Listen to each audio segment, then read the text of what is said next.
You can really see the difference, how much we have evolved. It's just one book, pero ang daming nangyayari. Kunwari, mga 35 na kami, bini pa ba nun? O yung mga open forums natin na paulit-ulit wala naman nangyayari sa open forum na yan. Kailangan lang pala.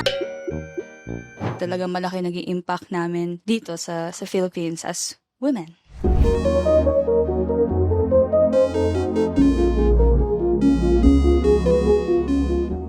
Hi, Philippine Star! We are Beanie!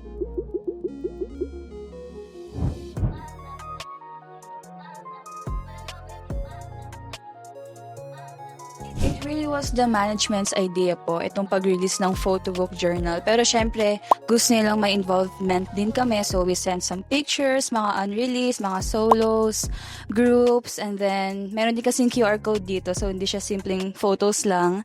Meron kaming mga vinoise over. So malalaman nyo na lang, mga messages for our blooms, our loved ones, everyone. So yeah, it was a collaborative project. Parang we come up to this idea kasi gusto namin, alam niyo po yung may nababalikan kaming tangible. Pag may family time, may mga photo book time, binabalikan talaga. So gusto namin ng ganun, na kahit papaano, hindi lang siya naglalast sa memory namin. Meron din kami nakikita talaga. Sa generation kasi natin ngayon, lahat nasa phone na. Pero iba pa rin yung kapag may ganitong bagay.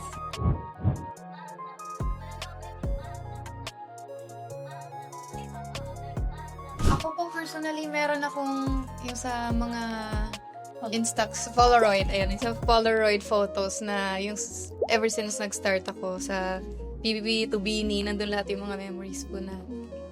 Ako naman po, film cam. So, pinapadevelop ko talaga siya. And pinapaskill ko siya sa room ko para ma-relieve ko yung memories. Especially nung tour. Yan, dun ako nag-focus talaga. And gusto ko para ma-remind always na, okay, ito yung mga nangyari. Ganon, parang reminder siya of how fun it was and kung gaano siya talagang tumatak talaga sa akin. Yeah. Actually, madami sa amin nag-collect ng ref magnets. And then, ako, aside from ref magnet and the photos, yung mga photo booth na pictures, yung sa mga events lang, mga ganyan na strips, tapos pinipin ko lang siya sa board ko sa bahay. Ako nag-start lang din po ako ng World Dream mag-collect. Parang every stop, tinatry kong bumili ng vinyl po.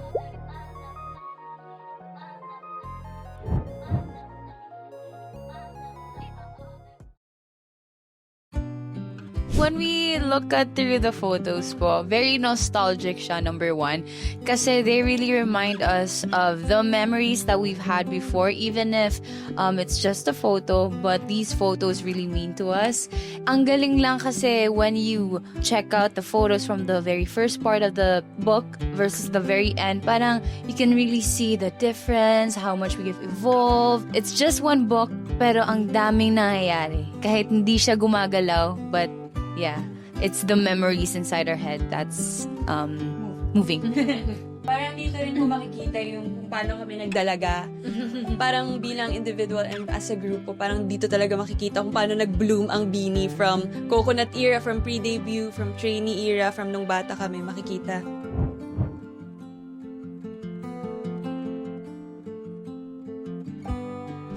Philippine Arena, majority. Ikaw, baka may isa ka. Ayaw mo. Siguro, ako NFT. Personally, NFT. Kasi yun yung moment na kaya, doon ko na-realize na hindi kami one day lang nag-concert. And first ever concert po kasi namin yun. Tapos hindi siya one day lang. 3 days siya na sold out po. So parang doon ko na, ay kaya pala ng Beanie. Kaya pala ng mga kababaihan sa, di ba, women in music. Hindi nyo na-realize yung extent ng fame, popularity nyo. So, Opo. following ka. Tsaka parang dun namin nag-gauge po kung kaya ba namin magmalaking magmalaking arena na.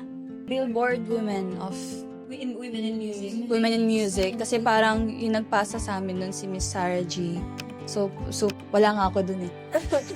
Hindi, pero super laking achievement niya kasi like yung Billboard, thank you sa Billboard kasi they saw something in us and feeling nila talaga malaki naging impact namin dito sa Philippines as women.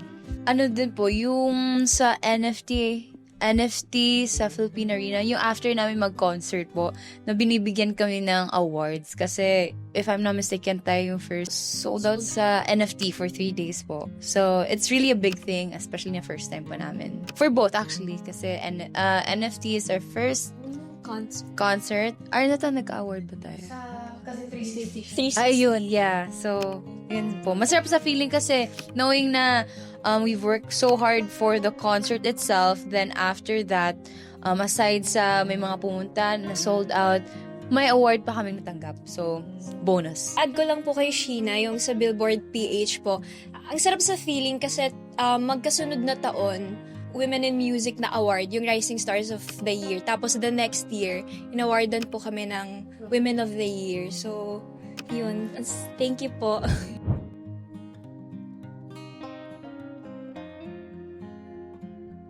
Siguro, I'm grateful for everything. Siguro yung family na na-build namin ng Bini. Ano pa, parang bonus na lang talaga yung nakakapag-express kami through music, yung nakakapunta kami sa ibang lugar, nakakain kami ng mga masasarap na food because of this journey. Pero mas more on talaga yung music and mas more on yung relationship talaga namin towards each other na feeling ko oo, na irreplaceable na siya, na nababaunin talaga namin siya hanggang dulo, na kahit na, well, let's say, kunwari, mga 35 na kami, Bini pa ba nun? Pero alam mo yun, pag nagkaroon na kami ng mga sarili naming buhay, like, may babalikan pa rin kami. Constant talaga namin isa't isa. So, doon ako pinaka-grateful. And yung, siguro nakatulong kami sa family, nakakapag-provide na kami, hindi lang sa sarili, pati sa pamilya, na napapag-aral namin mga kapatid namin. Yun yung dream kasi namin na may angat talaga yung family namin sa hirap. Yeah. I think the fact that we see people palang saying na we save them, you know, like that our music saves them. It's just very touching that our music can actually reach great lengths like that. Kaya dun talaga namin na appreciate na wow, we really help people, and it motivates us to even release better music. And we don't want our music just to be about love. We want it to to explore. We want to experiment. It's not always gonna be what everyone is going to expect our songs to be. And syempre, we are grateful sa Blooms po namin. Kasi parang, hindi lang yung pagiging performer namin yung sinusuportahan nila. Nakikita kasi namin nagkakaroon sila ng donation drives na ginagawa nila kahit wala kami. Ginagawa nila yun for us. And ang sarap lang makita na hindi lang Bini yung sinusupport nila, but also yung values namin na we want to spread. Yes, and it also extends to helping other people po.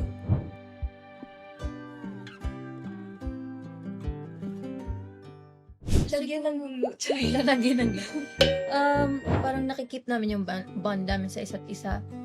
Kasi talaga open na po kami po eh. Sobrang open namin kung meron man kaming like problems sa isang tao or like as a group. Hindi namin siya pinapatagal. Pinag-uusapan namin siya. And I think yun yung good part sa tsaka hindi na po to, I feel like hindi na siya friendship kasi sisterhood na talaga siya. So, we treat each other na po talaga na as sisters. So, alam niyo po yung parang nagagalit na pag nanghihirap ng parang wala na po kami ganun po kasi nangyari na kasi. So, alam na po namin, nag-adjust na po kami sa isa't isa. Alam na po namin kung anong mga ayaw at hindi na. Ayaw at hindi, ayaw at gusto. Ayaw at hindi, puro mga ayaw, negative.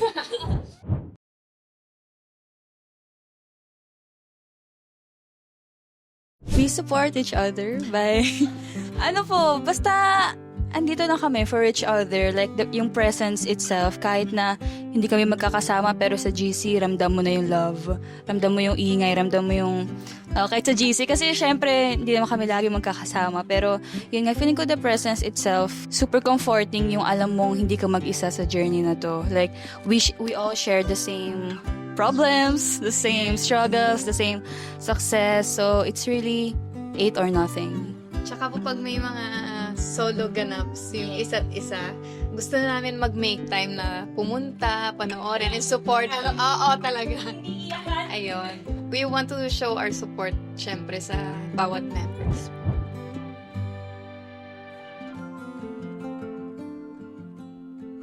Dami. Ang dami!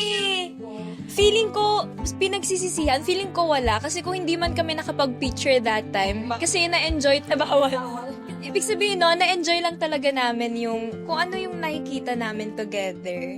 Yun. Siguro yung kung meron man tayong hindi na picturean kasi sobrang nag-enjoy kami, yung bonding namin sa third floor ng Beanie House, na lagi kaming doon natutulog, yung may movie night kami every rest day, ganyan, nanonood kami. Tapos, kasi pandemic po nun, so bawal kaming lumabas. So, sumisilip lang po kami dun sa may balcony na, sana makalabas na tayo soon. Lagi kasi tulog Yes, ba? nakakamiss.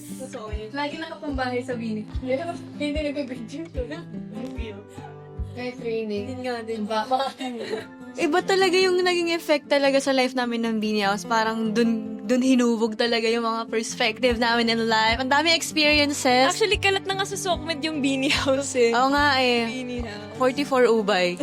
Pinupuntahan na po siya. Tapos, Pero siguro yung mga gusto ko, pag yung mga mga trainings natin na random lang. Kunwari, mga 10 times natin nire-rehearse yung Born to Win. Tapos may sermon, yung mga... o yung mga sermon, mga Sobrang metronome, o yung mga open forums natin na paulit-ulit wala naman nangyayari sa open forum na yan. Kailangan lang pala mag-mature lang talaga. It's just, kasama siya sa lore.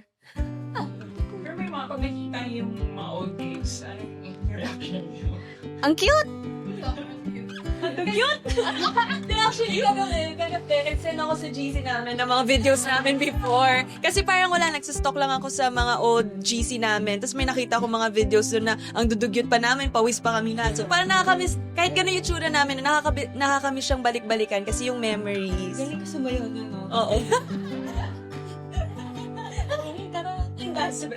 Ganda lang po namin sa ito. I-fly na lang po. Saan kayo video? Hey, it's your birthday?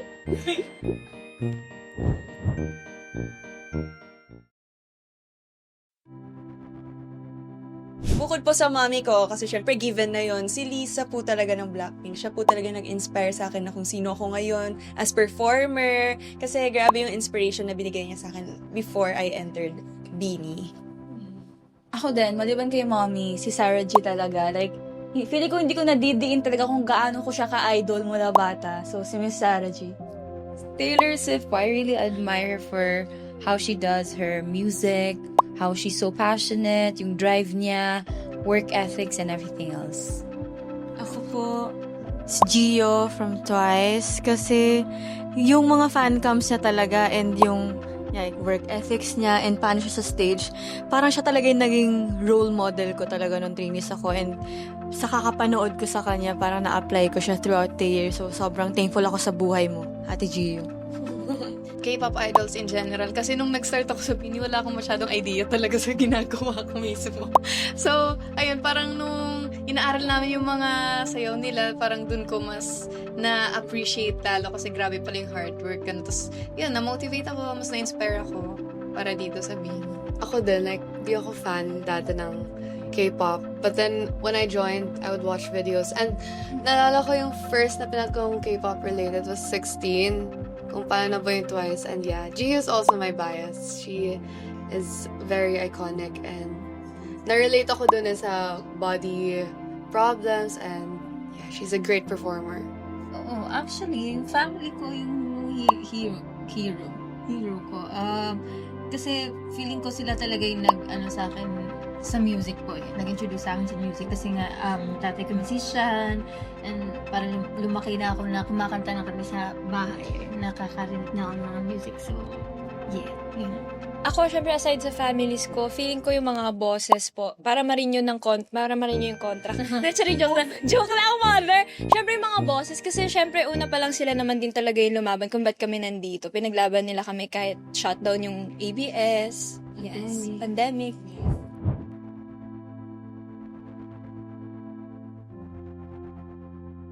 Yes! Actually, ngayon naman po sumusulat na kami ng own songs namin. Creative growth, still evolving. Nag-explore pa rin kami sa different genres, kung ano yung... Syempre, hindi naman lahat ng tao magugustuhan yung bawat release namin ng song. Pero basta kami, labas na kami ng labas ng song. Right, Ate Maloy?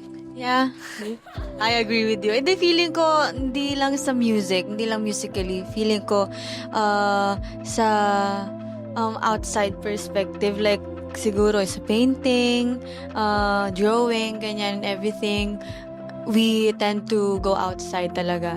Kung saan-saan namin gustong pumunta. Kasi parang doon kami nakakanap ng inspiration, and kapag nagsama-sama kami, yung ideas, mas nagiging cohesive siya and mas nagiging collective siya. Yeah.